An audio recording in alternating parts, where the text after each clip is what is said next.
여러분 선물을 주어 보기도 하고 받기도 해 보셨죠? 네라고 좀 해주세요. 자, 선물. 자, 이게 선물이에요. 그럼 선물을 내가 어떤 분에게 전하기도 하고 받기도 할 때 선물을 잘 고릅니다. 또 포장도 예쁘게 잘 합니다. 그래서 선물을 주거나 받을 때는 기쁨이 있죠. 선물 내용이 중요해요? 포장이 중요해요? 둘 다. 둘 다 중요합니다. 자, 그런데 이 선물을 이렇게 예쁘게 딱 각을 잡아가지고 또 리본 띠도 예쁘게 해서 받으면 참 기분이 좋죠. 그런데 포장이 전혀 없이 어떤 선물을 받았는데 이렇게 생긴 선물을 받았어요. 내용은 똑같아. 내용은 똑같은데 꾸깃꾸깃 해가지고 동네 한 바퀴 돌고 온 것처럼 지저분하고 더럽고 그렇게 생긴 선물을 받았으면 어떤 생각이 들까요? 이걸 선물이라고 줬나? 지금 저 사람이 나를 어떻게 생각하고 이걸 줬나? 아마 안 좋은 생각이 많이 들 거예요. 그죠? 같은 선물이면은 잘 준비를 잘해서 정성을 다해서 이렇게 선물을 전할 때 받는 사람의 기쁨이 있죠.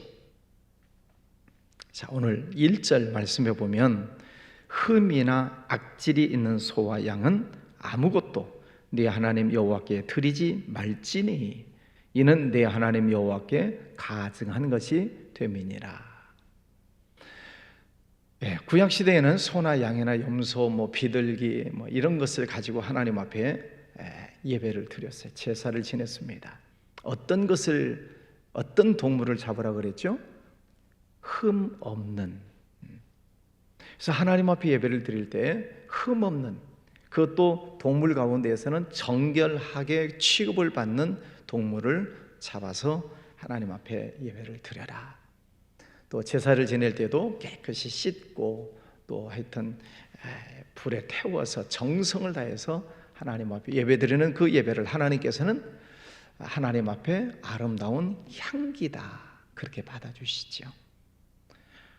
우리가 하나님 앞에 이런 흠이 있는 것, 또 악질, 병 걸리는 것, 저는 것, 이런 것들을 하나님 앞에 예배를 드릴 때 하나님은 그것을 가증하다 그렇게 보신다는 거죠. 우리가 선물을 받을 때에도 작은 선물이라 할지라도 정성스럽게 받을 때 우리 마음에 기쁨이 있습니다. 우리 사람도 그래요. 근데 하물며 우리 하나님 앞에 예배를 드리고 또 혹은 예물을 드릴 때 아무렇게나 전혀 마음의 정성도 없이 드리는 그런 예배와 예물을 하나님께서는 가증히 여기신다.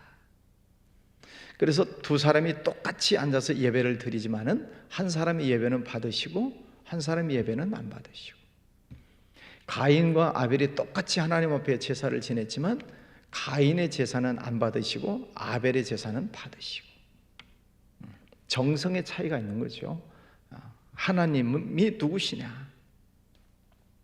우리가 성경을 보면서 하나님이 누구신가를 알아야 된다 말씀을 늘 드리죠. 하나님이 누구신가를 알면 내가 어떻게 하나님 앞에 서야 할지 답이 나오죠. 우리 여성분들은 군대 안 갔다 오셨죠? 자, 군대 가면 상관이 앞에 서 있으면 그 부하는 어떻게 서죠? 그 앞에서? 자, 장군, 장군이 서 있어요. 그 밑에 쫄병이 아니면 부하가 이렇게 서 있을 때는 어떤 자세로 서요? 부동 자세. 네, 그렇습니다. 윗분 상관 앞에서는 부동 자세로 복장도 단정하게 갖추고, 그게 예의죠, 예의. 우리 하나님 앞에 어떻게 서야 되는가, 어떻게 예배를 드려야 되는가에 대한 그런 말씀드립니다. 우리 하나님 앞에 예배를 드릴 때도 마음을 다해서 정성을 다해서 찬양하고 또 예배하고, 또 우상 숭배는 하지 말아라. 하나님이 가장 싫어하시는 것이 우상 숭배라는 거예요. 우상숭배는 마치 이런 거예요. 부부간에 있어요. 부부간에 남편이 있고 아내가 있어요. 부부간에 서로 사랑하면서 살아야 되는데 어느 날 이 남편이 다른 여자를 데리고 왔어요. 다른 여자를 데리고 가서 애인이라고 데리고 오면 이 본 부인이 기분이 좋겠어요? 나쁘겠어요? 대답들이 없으셔. 본 부인이 있는데 애인이라고 한 여자를 데리고 왔어요. 보니까 자기보다도 안 예뻐. 근데 데리고 와서 뭐 사랑한다고 그러면은 본 부인이 얼마나 기분이 나쁘겠어요, 그죠? 아기를 키우는 데는 그런 얘기가 있대요. 둘째를 낳으면 첫째가 시기하잖아요, 그죠? 둘째를 낳으면 큰애가 시기를 해요. 가서 막 패기도 하고 막 깔고 앉기도 하고 그 갓난 아기를. 유아교육의 그 교수들은 그렇게 얘기를 합니다. 마치 부부간에 있는데 이 첩을 데리고 온 것과 똑같아. 첩. 그냥 본부인이 첩을 얼마나 시기 질투하겠어요. 그러니까 큰애가 볼 때는 이 마치 둘째 애가 첩과 같은 거예요. 그러니까 시기하고 질투하고 가서 엄마 안 보면 눈도 그냥 쑤시고 깔고 앉아서 그냥 말 타버리고. 하나님 앞에서 우상숭배라고 하는 것이 마치 그런 것이라는 거죠. 하나님 사랑합니다 하고 우상숭배를 하는 것은 가증하는 것이다. 간음하는 것을 하나님께서 가장 죄로 여기시잖아요. 가장 큰 죄악. 우상숭배하지 말아라. 모든 악을 제거해라. 근데 오늘 말씀에 보면 그런 악을 저지르는 자, 1월 성신에게 우상숭배하는 자들은 다 끌어내서 쳐 죽여라. 율법은요 무섭습니다. 쳐 죽여라. 그래서 뭘 하라는 거예요? 7절에 보면 너는 이와 같이 하여 너희 중에서 악을 제할지니라. 많은 사람들 가운데 한 사람이라도 악을 저지르는 자가 있으면 그는 그 무리에서 끄집어내서 쳐 죽여라. 악을 제거하라는 것입니다. 자, 여러분의 몸이 있어요. 여러분의 몸에 질병이 들어오면 아이고 내게 들어온 것이니까 반갑게 맞이하십니까? 아이고 내게 온 것 내가 반갑게 손님 대접해야지. 그리고 안 보내시는 분들이 많아요. 병이 들어오면 이렇게 애지중지하고 막 조심스럽게 다루고 내보내지를 않아. 그러니까 병이 우리 속에 붙어 있는 거죠. 그러나 내가 내 몸을 건강하게 잘 유지하려면 그 병을 내보내기 위해서 병이 싫어하는 약도 먹어야 되고 병이 싫어하는 운동도 해야 되고 병이 싫어하는 것을 해야 병이 나가지 않겠어요? 그것만 가지고 안 되면은 병원에 가서 수술해서 잘라내야죠. 왜? 그거는 악한 것이니까. 내 몸을 병들게 만드는 병균이니까 그것은 도려내야 돼요. 그리고 치료를 해야 됩니다. 하나님께서 보실 때 이스라엘 백성들, 하나님께서 성민, 거룩한 백성이다. 선민, 하나님께서 선택하셨다. 그 귀한 백성들인데 그들 속에 이런 악을 저지르는 자들이 있으면 내버려 두지 말라는 거예요. 그들을 끄집어내서 쳐 죽여라. 왜? 그 무리가 성민, 거룩한 무리가 되도록. 우리의 생활 속에서도 마찬가지입니다. 우리가 하나님의 말씀을 우리가 잘 듣고 우리가 순종하면서 사는데 하나님 말씀에 거스르는 것들이 있어요. 그것을 우리 속에서 빼내야 됩니다. 하나님이 싫어하시는 것들. 우리가 말씀을 들을 때, 기도할 때, 성경을 읽을 때 성령께서 우리들 마음속에서 깨닫게 하신다 말씀드렸죠? 우리는 잘 몰라요. 이게 죄인지 아닌지 우리는 구별을 잘 못해요. 그런데 하나님 은혜 속에 거하면 성령께서 역사하세요. 그래서 이것은 죄다, 이것은 악이다, 이걸 회개해라 하고 마음속에 깨달음을 주세요. 그래서 여러분 기도하실 때 정말 하나님 앞에서 성결한 삶을 살아야 되겠다 하는 그런 마음이 드시거들랑 이런 기도를 하셔야 돼요. 하나님, 저에게 회개의 영을 주세요. 회개할 수 있는 영, 회개의 영을 주세요. 그래서 하나님께서 회개의 영을 주시면 기도할 때 계속 잘못한 것이 생각이 납니다. 꼬리에 꼬리를 물고 잘못한 것들이 생각이 나요. 옛날에 줄줄이 사탕이라고 아시죠? 줄줄이 사탕. 봉지 묶여 있는 것처럼 회개의 영이 임하시면 생각이 계속 나요. 회개하면 또 다른 죄가 생각나고 또 다른 죄가 생각나고 또 다른 죄가 생각나고 계속 회개하는 것입니다. 하나님 잘못했습니다. 그것 하나님 잘못했습니다. 용서해 주십시오. 회개의 영이 임하시면 내 속에서 이런 죄들이 계속 생각이 나요. 그래서 그것을 토해내게 하시고 고백하게 하시고 회개하게 하셔서 우리의 심령을 성결하게 해주세요. 성결하게, 깨끗하게.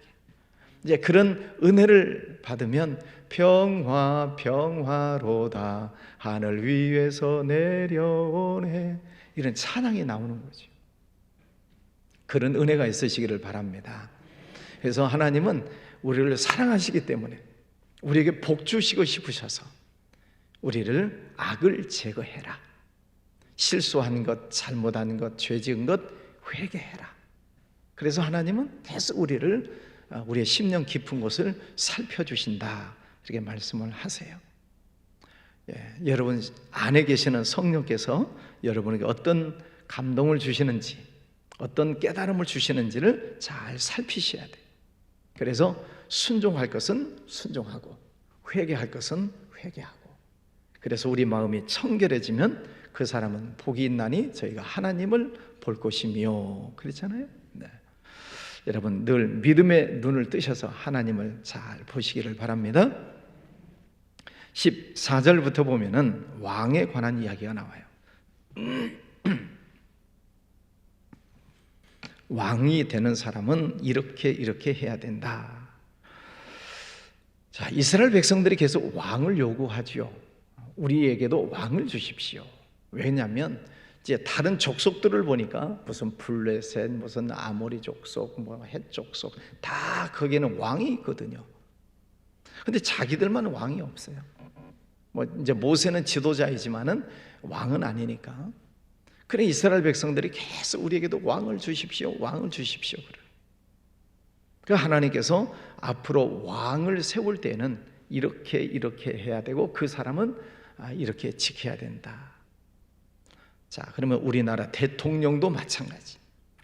우리나라 대통령 되는 분들이 이 말씀을 좀 읽었으면 좋겠어요. 옛날 지나간 대통령도 앞으로 대통령 될 사람이 있다면 오늘 이 말씀을 잘 읽어야 돼요. 그럼 대통령만 볼 게 아니라 오늘 말씀을 듣는 여러분이 하나님께서 내게 주시는 말씀이다, 오늘 이렇게 이제 들으셔야 되겠죠. 자, 15절 반드시 내 하나님 여호와께서 택하신 자를 내 위에 왕으로 세울 것이며, 내 위에 왕을 세우려면 자기 형제 중에서 세워라. 자, 그 다음에 16절부터 이제 조심해야 될 게 있습니다. 왕이 되는 사람은 병마를 많이 두지 말 것이요, 병마를 얻으려고 애굽으로 말을 구하러 보내지 말아라. 군사력을 증강하지 말아라, 그런 뜻이에요. 이해가 가요, 안 가요? 안 가죠. 지금 북한이 연일 미사일 쏘고 포격 사고 계속하고 있어요. 지금 으름장을 놓고 있습니다. 그럼 우리나라도 가만히 있으면 안 되잖아요. 우리나라도 미사일을 쏘고 또 비행기 편대를 막 날리고 또 미국, 일본 합동으로 군사훈련을 하고, 그래서 이 강대강으로 가는 거예요. 강대강. 군사력 굉장히 중요하죠. 그러니까 이런 말씀이 우리 현실 세계 속에서는 안 맞는 것처럼 보여요. 병마를 많이 두지 말아라, 군사력을 높이지 말아라.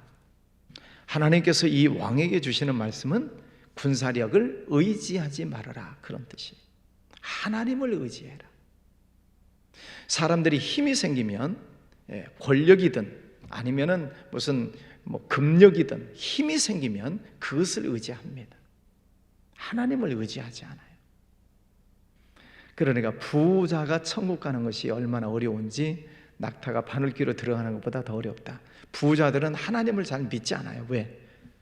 돈을 의지하니까, 권력을 의지하니까. 그래서 하나님은 그런 힘을 의지하지 말아라. 하나님을 의지해라. 그런 말씀이죠. 구약 시대에도 보면은 많은 전쟁이 있습니다. 전쟁 이야기가 굉장히 많아요. 거기에서 이기기도 하고 지기도 해요. 잘 보세요. 언제 이겨요? 군사력이 많을 때 이겼던가요? 군인의 숫자가 우리가 더 아군의 숫자가 더 많았을 때 이겼나요? 아니에요.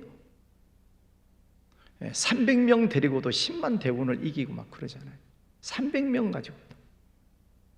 군사력의 문제가 아니고 하나님을 의지하느냐, 하나님을 의지해라, 그런 말씀입니다. 여러분에게 어떤 힘이 있는지 모르겠지만 여러분 하나님을 잘 의지하시기를 바랍니다. 17절, 그에게 아내를 많이 두어 그의 마음이 미혹되지 말 것이다. 되게 하지 말 것이다. 아내를 많이 두지 말아라. 옛날 왕들은 후궁들을 많이 뒀어요. 세계적으로 가장 많은 후궁을 둔 사람이 누굴까요? 솔로몬이 몇 명을 뒀대요? 1000명. 그런데 이 솔로몬보다 더 강한 사람이 우리나라에 왕이 있었어요. 옛날에 백제 의자왕인지 걸상왕인지 의자왕 3000궁녀. 대단해요. 자, 그러니 무슨 정치를 하겠습니까? 그 후궁들의 치마 속에 있는 왕이 무슨 정치를 하겠어요? 나라가 망하는 거죠. 그래서 백제 의자왕도 백제가 망해버리는 것입니다. 솔로몬 하나님께서 그렇게 축복해 주셨는데 왜 망해요? 그 후궁들을 여러 나라에서 데리고 와요. 저 애굽에서도 데려오고 저 아래에서도 데려오고, 하여튼 예쁘다고 생긴 아가씨들은 다 데리고 와. 그런데 그 아가씨들이 그냥 오는 게 아니고 그 나라에 있는 신들을 데리고 옵니다. 신, 애굽의 신, 무슨 바벨론의 신, 아수르 신, 그런 신, 자기들이 믿고 있었던 신을 데리고 들어와요. 가지고 와요. 그리고 신전을 지어요. 신전을. 왜? 왕이 사랑하는 이 후궁이, 왕비가 신전 하나 지어달라고 하니까 신전 지어주는 것입니다. 그래서 전국이 우상 신전으로 가득 차버려요. 그러니 이 솔로몬의 마음이 타락하게 되는 것이죠.